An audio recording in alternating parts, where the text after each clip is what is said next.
The Pixel 10 Pro Fold takes durability on foldable phones to the next level with an IP68 rating against dust and water and a new gearless hinge. It also packs super bright displays, a faster Tensor G5 chip, and impressive AI features like Magic Q and Ask Photos. But while it's $200 less than the Galaxy Z Fold 7, it's not nearly as sleek. I have held the Pixel 10 Pro Fold, and Google's new foldable phone has some key advantages over the Galaxy Z Fold 7.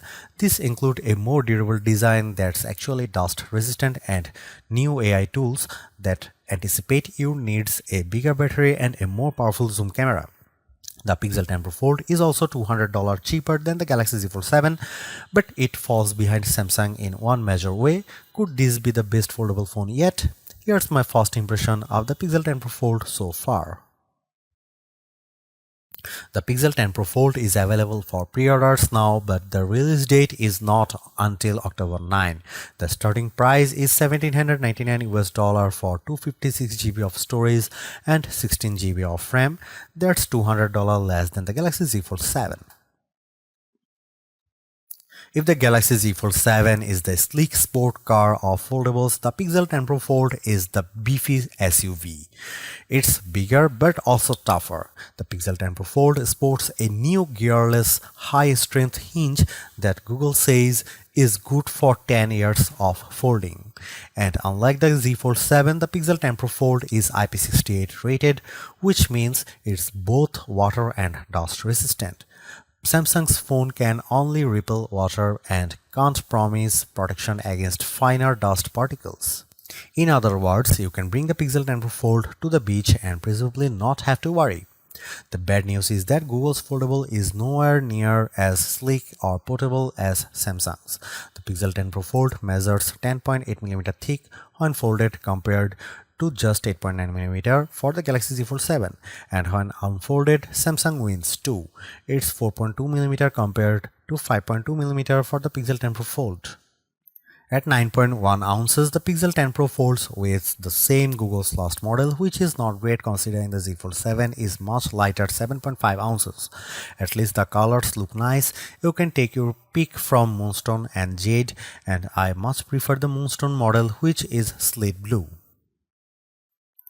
The outer display on the Pixel 10 Pro Fold is now slightly bigger at 6.4 inches, up from 6.3 inches on the Pixel 9 Pro Fold, and you still get a massive 8-inch main display when you unfold the phone. Samsung gives you an even bigger 6.5-inch cover screen with the same size panel on the inside. Both Pixel Fold screens are brighter now too, as they are both rated for 3000 nits of peak brightness versus 2600 nits for the Galaxy Z Fold 7. The Tron Ares trailer looked very immersive on the Pixel 10 Pro Fold's big screen, although the crease is still visible where the phone unfolds, and I'm not a fan of the blackbirds above the below the action, though that's true for other foldables as well. Multitasking is super simple with the split screen feature on the Pixel 10 Pro Fold, letting you run two apps at once side by side, and you can easily resize the windows, but the Galaxy Z Fold 7 can run 3 apps simultaneously. You still get a desktop mode for using the Pixel 10 Pro Fold like a laptop, with the content up top and controls down below.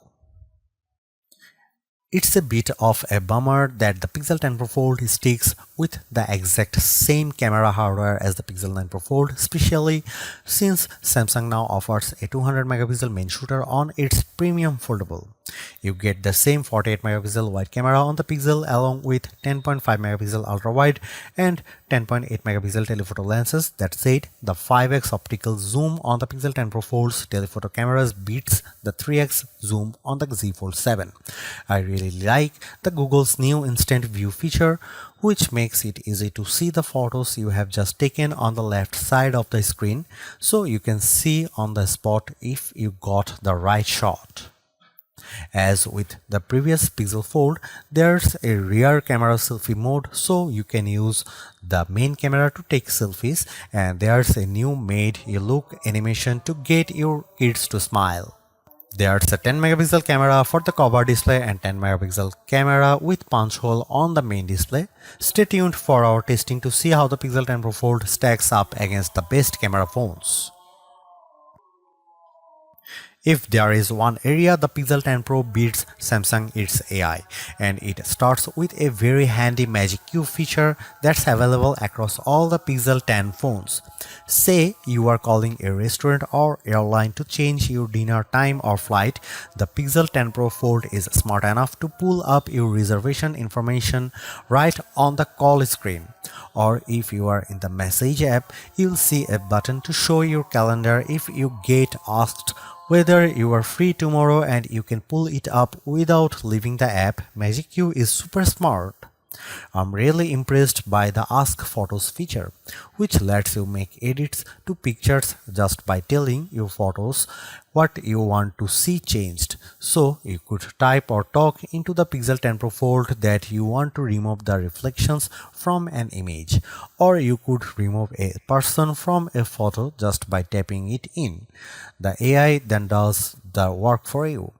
If you want to get the best shot right out of the gate, the camera's coach, which you can access right from within the camera app, it analyzes the frame and gives you tips for getting the best possible image.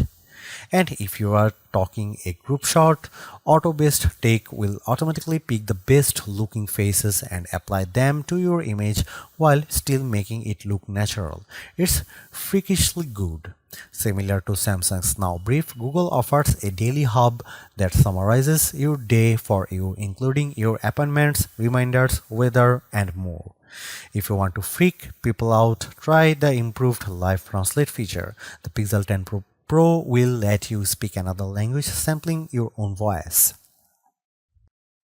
Overall, I am impressed with the Pixel 10 Pro Fold's improved durability and helpful AI features, especially Magic Q and Ask Photos. I also like that you get a more powerful zoom and bigger battery than Samsung's Foldable, as well as dust resistance for the first time in a foldable. It's also hard to ignore the $200 price gap between this phone and the Z Fold 7. But if I'm already spending more than $1,500 for a foldable, I think I'd rather carry the much thinner and lighter one than the smarter one. Stay tuned for my full review to see if Google can change my mind.